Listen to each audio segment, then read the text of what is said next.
Carlos Nelson with What's Up Kansas City, and today we got a special guest just coming back into the country, Mr. Dre Taylor. Welcome, Dre. Thanks for having me. For sure. You just coming back from Ghana. All right, straighten me out here. I want you to tell our audience a little bit about your trip, in addition to what you do and how you do it. All right, yeah. So I went to Ghana. It's in Africa, the continent of Africa. So a lot of times people say I'm going to Africa or mention Africa, not knowing that it's 50 plus countries in Africa. So there's many different countries there, and it's one big continent. And so a lot of times, African Americans generalize Africa as one place. When there's many different facets of Africa. You got South Africa, Central Africa, East Africa, West Africa, Northern Africa. And so there's a lot of different parts of Africa. Even in Ghana, there was a lot of different parts in Ghana that I had a chance to explore and see. And so, How long, tell the audience how long you were over there so that they'll understand you just wasn't there for a week or I was there for 15 days, so I got a good chance to see all of a good portion of Ghana. Probably I seen more than 90% of the Ghanaians that live there. I probably traveled maybe 30 hours on the road, going to different cities and locations in Ghana, from the coast of Ghana all the way to the northern region of Ghana. So we had a lot of different pit stops from the major city of Accra, Cape Coast, Kazuma. Mole National Park, where I did a safari. It was all kind of places that we went to in that 2 weeks that I was there, 15 days. Who was you there with? Believe it or not, I posted online. I got my plane ticket and I posted online on Facebook. I was in this Afrochella group. I've been wanting to go to Africa, some part of Africa, for the last 10, 15 years, and the opportunity presented itself. And so I got the ticket and I posted online that I was coming to Ghana. And I had about 3 people reach out, say I got these itineraries, check them out. So I researched the itineraries to see which matched my time that I was there in Ghana. Mm-hmm. And so I picked this itinerary, and as a group I met up with, never met these people before in my life. It was about 6 or 7 people from all over, I think from Milwaukee, Chicago, and San Francisco.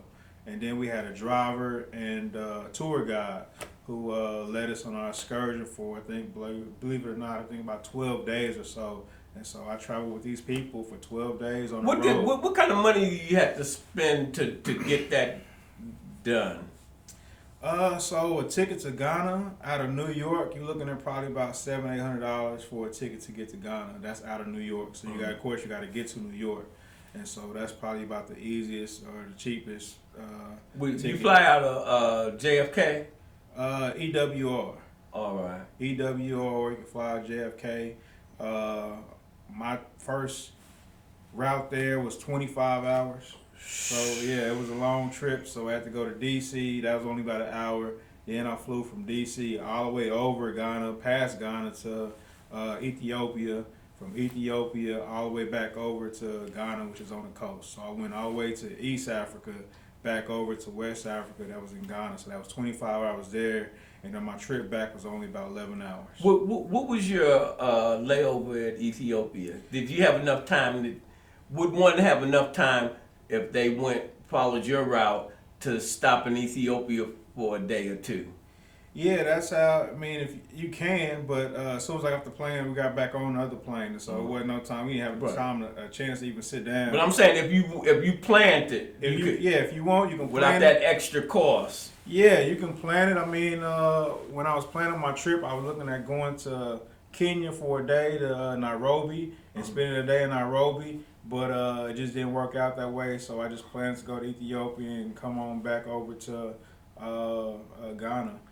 I seen you posting. I seen you was at the clubs, and then I seen you with the kids, and what have you. Talk to our audience a little bit about that. Your experience and how you felt being on the continent. That feeling. I felt at home, man. It was welcoming. They welcomed me. It was a different cultural experience. that I had there. The people was, like I said, grateful and welcoming and nice. It dispels any myths and beliefs. Because a lot of times people will say, "Well, I heard Africans don't like black people," and they'll run with that. Right. I heard, and they'll run with what I heard instead of educating themselves on one experience or two experiences somebody else might have had to paint that whole picture, and then being ingrained with the educational system where we look at Africa as, not a place to go as far as to travel to and spend your dollars there. Spend your dollars there. When they know that, and that's why they don't promote Africa there. You're not gonna see the beaches like you see maybe in like Florida or Mexico, Cancun, or Caribbean. That's just as beautiful on the coast of Africa. And I posted pictures of all kind of things and videos of everything I've done in that trip to Ghana just to dispel the myths. And a lot of people was like, "Man, I felt I was on a trip with you." You know what I mean? They felt that. That's me. Hey, every time you post, I'm like, the scroll, hell, what's going on? And I'm like, damn, I'm not there, and he's really doing it. Yeah, so I should have charged people cash at people for the trip. You're right. Hey, it was beautiful. Your postings were beautiful. Yeah, it was just, dispel the myths that people have and the information that we just don't get from the continent, within itself. And so you can tell people about Africa all day long, go one ear out the other, but once you go there, you can show people, what it's about. And the cities, all they want to show is the rural part of Africa, the right. Major media. They can put the cameras here and go to Appalachia, and if that's all they show, that's how you think the United States is. Yeah, it's miseducation on both sides of the water on what we think they are and who they think that we are. They think that all of us have money, right, because of the things they see on TV. And that's the not West. The case. The West, that's not the case. And we having little kids that's hungry in Ghana or in Africa, and that's not the case. Them kids that was over there, they were just as happy as could be. They had plenty of food available. There's probably more food available there than it is here. They had nothing to worry about. I mean, it was goats and chickens all over the place. They had fresh fruits and vegetables growing everywhere. When I wanted coconut at the hotels, I wanted coconut. They run over to a tree with a bamboo and knock the coconuts down from the tree. And I mean, everything was plentiful there, from the plantains, the bananas, the pineapples. I mean, you had everything, and they were selling everything on the street. They didn't have fast food places. They had Pizza Hut and KFC, but you didn't see a lot of them. That was in really the major city of Accra and Kazuma, but the rest of Ghana, you didn't really see those fast food places. So they don't have like diabetes. They're not out of shape. Everybody's in shape. Because everything is fresh per se. How did that fall into what you do here in the States? And but I think you shared some of the meals that you were having on your posts. Yeah, I mean, here in America, it's developed country. Ghana is a developing country, and so they're not at the point that we're at here in America. So you have to roll with the punches when you're there. You have to remove your mindset of being what you've been accustomed to here in America. And so, program. You basically program. And so there, I made the joke where they run on CP time, but a historian, Ranoko Rashidi, said he traveled all around the world visiting different black communities, and that's how we operate all over the world. So we look at it as a bad thing because of that's the way we run. But if you ordering food, it might take an hour to get your food. They're not because it's fresh. It's fresh, but they just don't have a real concept of time on I gotta here do this, and that. They just don't think that way. It just, I get there when I get there. So that's like native people say they don't have no concept. How can you own the land? Right. How can you, they don't have no concept of certain things that the West has put in our programming. Right, and so you just have to remove your mindset and understand that you're going to a country that you've never been to, and they have their way of doing things just like you have your way of doing things. When somebody come in your house, they respect your rules. Mm-hmm. Same difference when you go to somebody else's country, or it's our country, we're just returning home. And so man, I want that dual passport myself. I got to get my paper right. Yeah, so they're currently working on getting dual citizenships for Americans. African Americans, and so the process needs to be streamlined a little bit faster. I think since this was a 400-year return Talk about that also. so this was a 400-year return of marking the 400 years of slavery, and so there's been year of returns before. This wasn't the first year return. This marks the 400-year return. And so they had Africans that took to Brazil that came back to Jamestown in Ghana. Then you had Marcus Garvey. He had a year of return, even though he never stepped a foot in Africa. He had a year of return. And there was a couple other year returns. What was the Jamestown? If you can elaborate. Yeah, so Jamestown, it was Africans in Brazil that came back, and they allowed them to come back to Africa, and they settled a colony in Ghana. And Jamestown was the name of the city that they started up there. Like they did in Virginia. Correct. Right. Correct. And so these are just stories, but the 400-year return, you had a lot of African Americans there who came to visit, not just from America. You had people from the UK, United Kingdom. You had people from the Caribbean. You had Jamaicans there. It was a lot of people there. Well, most of them woke. How Miss Nelson considers being awoke, per se. Somewhat, not all. It was an introduction to a lot of different things. A lot of them didn't know our past, our history.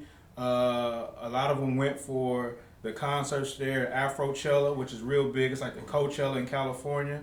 And so a lot of them went for the Afrochella or the Afro Nation. And there was other concerts. Run those two things down. What that was about and what happened. Because I'm like, he's partying like mad. Yeah, so Afrochella was like in a stadium, and so they have a Coachella in California that's a big concert. Like Beyonce made it, she blew the Coachella thing up, and so they have a similar thing in Ghana. And so a lot of people travel to see different artists perform at the Afrochella. Who was there that you know, or was it basically from the continent artists? It was from the continent artists, but the crazy thing about, us in America, we're not exposed to everybody else's artists. We're pretty much arrogant where we're not listening to all these different artists around the globe. And so when you go to Ghana, they're listening to Lil Wayne, Drake. I mean, everybody pretty much, they got an ear to even people in the UK. And so I know when I was in, a party, I might hear a rapper from the UK, and I'm like, man, who was this? I wouldn't know. And they tight, too. Yeah, and they tight, and you just never know who they are because we arrogant to thinking that nobody can do it like we can do it, and we're not exposed to those artists. I mean, there's a couple people are, but by the masses, we're just not exposed to what everybody else is exposed to. And do you know why? Or what is your supposition why? If you have formulated they don't want to open up the gate. The floodgates. Once we understand the economics, once we understand, the resources and wealth that's in Africa, then it's pretty much over. The writing's on the wall. Once that domino start going down and folding, they have to figure out and devise another plan to stop that from happening. And so that's been the modus operandi. Yeah, that's been how it's been operating. Just shedding a whole different light on Africa as a whole. But it's a beautiful place with beautiful people, beautiful beaches. I enjoyed myself, man. Everybody's welcoming. It's the 13th safest country in the world. And so when I was going there, a lot of people were like, be safe, watch out, X, Y, and Z. And so I'm getting there and I'm talking to my cab drivers and they like, man, you have nothing to worry about. We don't carry guns here. We just not killing people. I'm like, what? Like, I was telling people about America where I'm from. They're like, this is crazy. Y'all do what? For what? Why? They couldn't understand it. Like the word nigga wasn't in that vocabulary. You know what I mean? They see me as a brother. I see them as their brother. So it was a whole different experience. You have to watch over your back, because you have something, man. It just wasn't that type of atmosphere in the air, and you had nothing to worry about as you do here in Kansas City, or any other major city in the state. So it was a beautiful place, man. I just felt at home traveling to Ghana, and I'm planning on going again. Tell me this: what you do here in the States? How did you merge any of that? Did you look into any economic opportunities or any partnerships, or as it relates to what you do here with your programs? Yeah, so here I got Now Valley Aquaponics, commercial Run that greenhouse. down to people that are not familiar. A lot of people in Kansas City are familiar with you, but run that down to our audience. You know, we're in 76 cities in 10 different African Right. countries. So Now Valley Aquaponics is a commercial greenhouse where we grow fish and vegetables in aquaponics system, self-sustaining. We also have goats, like 10 goats. We do a lot of field trips. We probably average anywhere from 2 to 3,000 people a year to come and tour the facility from church groups, schools, organizations, and they learn about what we're doing at the greenhouse. I also have a food co-op where we have 200 fruit trees and over 100 beehives in Swope Park. I also have a mentoring program, Males to Men. And I actually made a post today where I said we're trying to get passports for our boys, and I think we're down to 12 passports left out of 30 that people sponsor. All right, 100 yeah, plus because I was brothers. going to say they cost a little bit of Yeah, it's change. about $110 per passport, and I had I think 17 people reach out so far today just to donate, and sponsor Males these the men, are passports. you working with Mickey Dean? Correct. Work with Mickey Dean. That's another brother who's been to the continent 7 times. Right, and So just while you were away, he was over in Dubai. yeah, he We was talked over. off camera about that. Yeah, he was over in Dubai and is gonna give a presentation to the boys of the mentor program about things he's seen over in Dubai, and I'll be doing one this coming Monday at our mentoring program to show them what Ghana is about and why we need to get over there. But getting back to the original question, I had a friend about any business opportunities as far as agricultural. I had a friend that I met maybe 4 years ago. He's out of Atlanta, and I visited his location in Atlanta. He visited my location here in Kansas City. He's in the same kind of sustainable agricultural field, and he has a nonprofit, and he's been over there and going over there since 2002. And so he bring kids there called a Back to Root program. It's called the Habisha program, and I went to his compound. He had a 7,000 square foot house, 3 floors, all sustainable on battery backup, solar water heater, biodigestible toilet, biofiltration water system on a half acre, growing all his plants on a compound. He said he spent about 120 grand for that 7,000 square foot. Living like a compound. king. Living like a king. If you go back to my Facebook post, and you will see, this spot that he had. Easy in Kansas City, it's at least a $600,000-$700,000 house. You go to other places, you're looking at over $1 million. And I mean, he was up in If the you went to hills. New York, you'd be talking about 4 million. Easy. And so these are the things that they don't show you about, Africa and Ghana, where you can live like a king. Your money stretch over there. So it's We talked about that, yeah. Talk about that, how when you were there, what you spent on a little bit of entertainment. Then you went to New York for a minute. This, Yeah, it's night and day.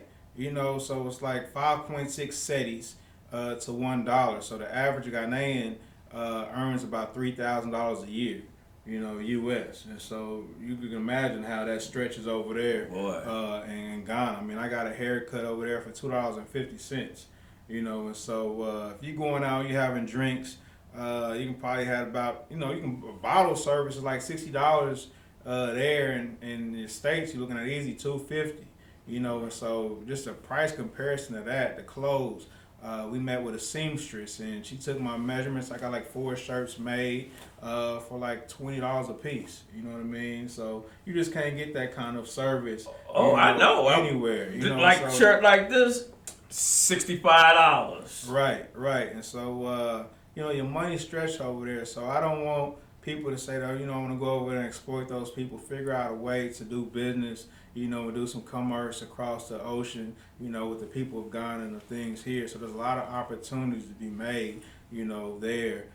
From the kente cloth, the shea butter, the black soap. I went to small little villages where I seen them make that stuff by The black hand. soap? The black soap. They had a warehouse where they was making the kente cloth. We had brothers sitting there sewing, on machines, not using no electricity, using their feet, The paddle. weaving thing, the paddle, and all those different things in the warehouse, man. And so it was a lot of different experiences that I seen. The slave castles, which was emotional for a lot of people.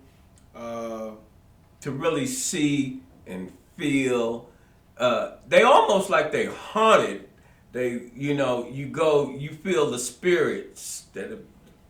Yeah, when you hear the stories of what our people went through, you might hear bits and pieces, but to hear it and understand and sit in a room where we was once held and understand that we was in that room of maybe 200 people in a small, moldy, cold, dark room where it's about 120 degrees inside, where the feces might be up to your calf, and you was in there from 3 weeks to 4 months at a time, where they would feed you through a tube through the door because they couldn't get inside because it'd be so rowdy and be dead bodies inside of there. So once you understood what we went through, where when we was in there listening to the story, that people couldn't even sit in there for 2 or 3 minutes because it was so hot and humid inside of there. And then people stood in there and lived in there for 3 weeks to 4 months. And so when you understand that, where they didn't take baths, they didn't take showers, they never came out of that room, for 4 months at a time. And even getting to that point, we went to a place called the Last Bath, where the slaves took the last bath before making that 20 mile journey to the slave castles. And so the last bath, after marching, up to 4 months to get to that point, on a chain gang, where, if you couldn't make it, you wasn't strong enough to survive, where only 2 out of the 10 made it, they would take you off the chain, tie you, or put you on a tree, and use you for bait for the hyenas and lions to devour you. Where they didn't mess with the people that was traveling because it was enough humans on the side where they just waiting for the bodies to be eroded on the side of the road. And so when the last bath came, that was the last bath before you got to America. So just imagine going 20 miles to the slave castle, been in there for 3 weeks to 4 months, and then making that journey for 3 months on Atlantic Ocean to the United States. And so you looking at, you might not even be taking a bath for maybe close to 6 or 7 months, 8 months, and the stench that you have of just urine and feces that's just piled up. And you got to understand the alternative motive and the mindset of the people that put us through this stuff. It's unbearable, unbelievable of the things they've done to us, and us to realize that. And how strong we as a people just to be here. Yeah, we don't understand, the strength that we have, that we continue to fight and carry on and go about it. And I always say that our strength is our biggest weakness, or our humanity is our biggest weakness, because we believe the best in everybody. No matter what people do to us, we always think the best and give them another chance when we really shouldn't be doing. Well, that's not my. I'm a little more, and my hero up here, camera can't see, Muhammad Ali. Right. You hit me, I'm gonna try to club you. Right. You cut me, I'm shooting you. Right. And I don't think we've had that mentality. We've had the mentality of forgive. It's that's who we are. We when they always hear that they civilize us, that was never the case. You can't civilize an uncivilized. Civilized people you can't civilize us because they was never civilized. You know what I mean? The things that they they wasn't civilized in their act of doing things, and so.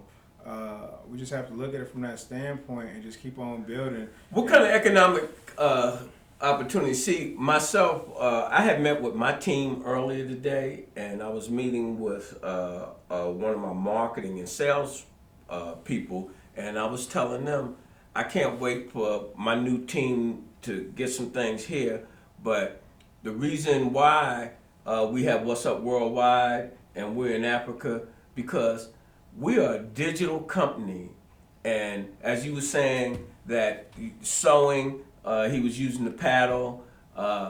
Over in Africa, cell phone is king, and with us being a digital company, there's a whole lot of resources and business that a company like ours would be able to do over in Africa. Yeah, I mean, there's a lot of different opportunities there. Like I said, it's a developing country. It's not a developed country. And so when you get out of the major city of Accra, Kazuma, it's more of like a country style where they have 28. When you understand, they have 28 million people in that country. Keep in mind, there's 40 million black people in the United States. They got 28 million just in Ghana alone. 1 billion in Africa total. And so we understand the numbers of people we have. and the ability to, create businesses and work with each other from America and Africa as a whole. The opportunity is there. It's just the information we have just been misguided, and we've been swayed away from doing business with our brothers across the ocean. And now that the year of return has happened and we open our eyes to what's actually over there, I think it's going to be like a domino effect where you're going to see more people going back home and repatriating back to Africa, whether it's Ghana, Gabon, Tanzania, Nairobi, Kenya, South Africa, wherever it may be. You're going to see a lot of people going there and realizing that, hey, this ain't what they told me Africa was. This is nothing like I've learned or heard about. This ain't what I seen in the books. This ain't what I seen that people walking around. And I think they beaches and stuff are much better than what the beaches you talked about earlier. Those are used up, as far as I'm concerned. Yeah. It's all commercial. All that's commercial stuff. It's all commercial, man. This stuff is untapped, man. It's natural. You got these people living on beach properties, man, for little or nothing along the beach, man. I mean, if you want to build a house, I mean, you can get a 3-bedroom house and build, right there across from the ocean for like maybe 30, 40 grand. Where are you going to get that at anywhere else? And so when you understand that it's home, and you get to see it and experience it, you like, I need to move back. And so, my mindset is, I want to get a place there, if not full time, at least part time, and probably, end up being full time at some point in time. Yeah, well, where do you see your program? We're going to switch gears. Your program here going for 220. So the mentoring program, we're gonna try to get the boys over there to Africa. So Well, not males to men. I'm saying your aquaponics and so forth. So yeah, right now we looking to build and expand, build our facility. We've been pretty much sitting on some designs, some renderings, award-winning design that was designed by HOK Architectural Firm. And so we've been sitting on there for about 2 years. So hopefully this is the year that we get our facility built out and it'll be something that's sustainable, something that can be duplicated and implemented in other cities. And so that's what we're going to focus on, is once we get it built out and we get it down, and we want to take it to other places and other cities and even other continents like in Africa. So we're in talks now with maybe possibility getting something built there in Ghana. And so the doors are pretty much open to travel and get these things built in other places.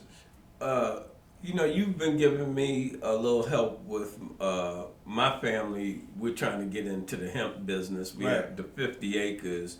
Are they doing anything like that over there, or is it cost effective? It's really cost effective because they have a growing season. There's 4 growing seasons a year over there, as opposed to here in the States where it's only 1 growing season. They haven't started growing it over there yet, but it was like a $50 million investment where they will be doing some research and training over there. So trying to be on the forefront, when it does hit over there. And so working with some people here to implement something over there, hopefully in the near future.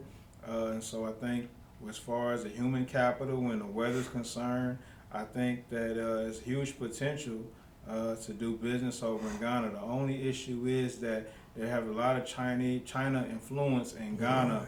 And so, sometimes they take that dollar not understanding the consequences of taking that dollar and being indebted to these countries like China over there in Africa. So it's pretty much like a land.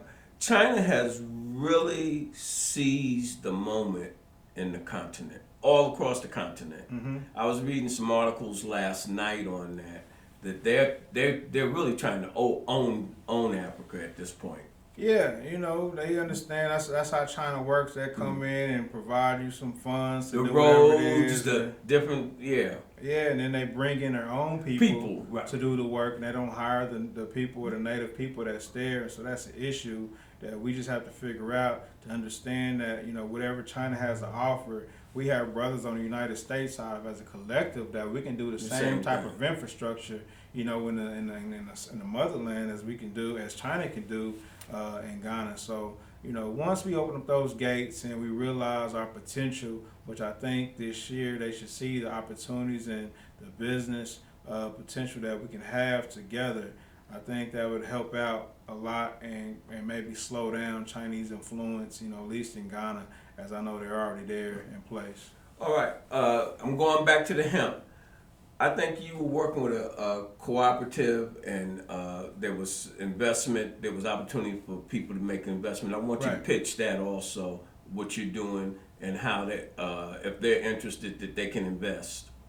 Yeah, so with the whole medical marijuana, there was a lot of hoops and barriers that didn't allow a lot of African Americans to get in Missouri in the whole license process, where you have to have so much money, lawyers to write it, and right now there's a lot of lawsuits being drummed up because there was a lot of foul play in the process there. And so hemp was a lot easier to get into, where the barriers wasn't as stringent as the medical marijuana. So we have opened up an opportunity for people to invest in some greenhouses and shares into growing hemp and having a product. Give them some information on how to contact if they're interested.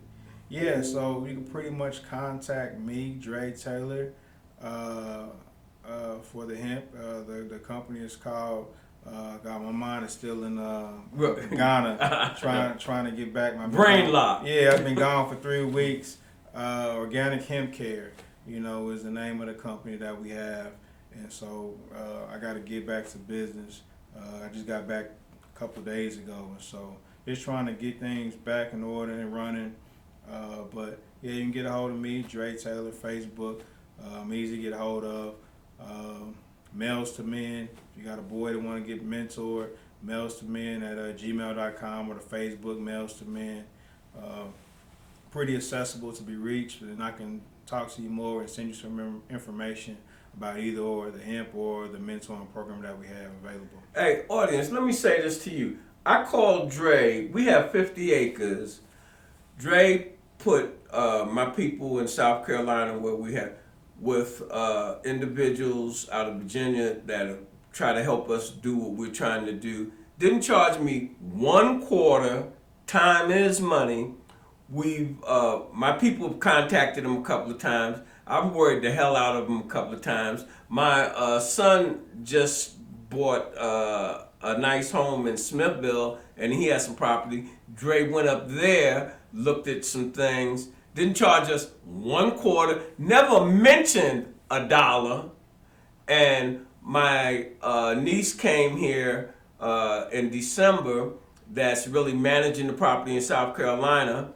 Dre came up to the office, met with us, talked to us, put us with some people, never mentioned being compensated one time.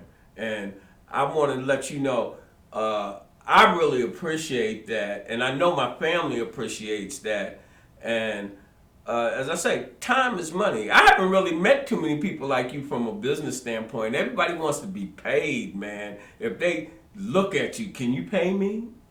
Yeah, I mean, the more you give, the more you receive. Just like today, I made a post where we raised $1,700 in a matter of 4 or 5 hours because I'm giving. And so if I'm always trying to take, I'm not able to receive as much as I can receive. And so it's not always going to be monetary, but I know ways I'm going to get it either on the front end or the back end. And so if I'm helping my people out, they're going to look after me in the long run, and knowing that I have their best interests at heart. And so, that been contribute to a lot of successes that, people might contribute to, because I'm always trying to give.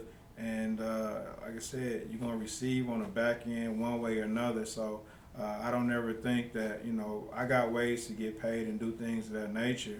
And when we get to that point where it requires a lot, then yeah, it's going to be some consultant fees. But, as long as I get the information out, because a lot of times, a lot of people who are information hoarders, who hoard a lot of information, who don't give information out, who have resources to do certain things.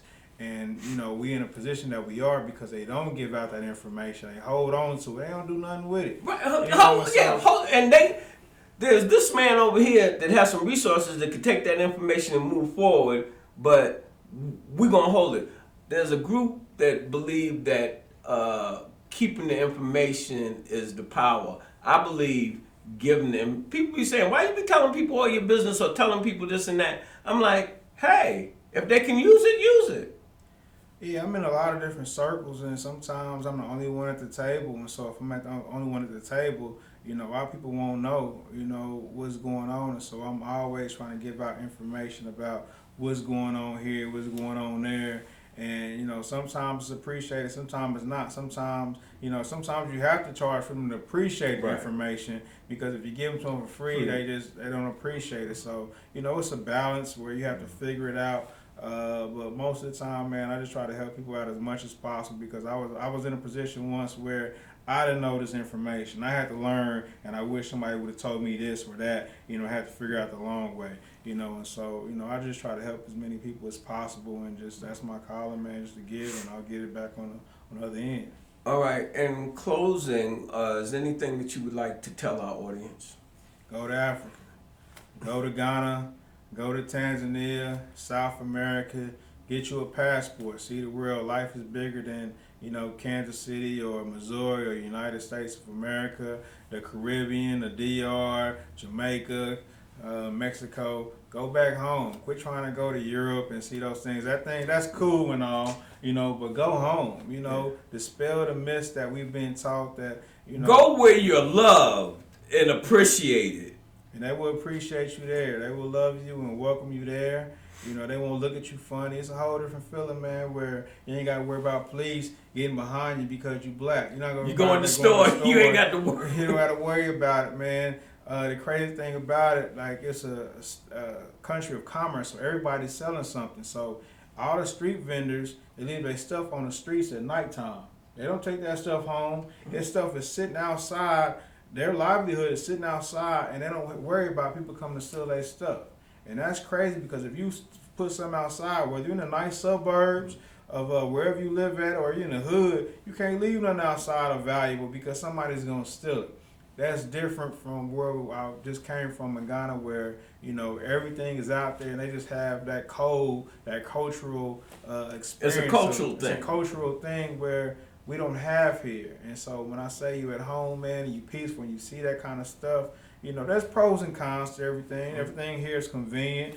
All the roads will be paved here. You don't have to worry about, you complain about potholes here. There's a lot of potholes there. I said it's a developing country, so you have your pros and cons, but the pros definitely outweigh the cons. As we say in closing, when you invest in your community, you're really just investing in yourself. Good night.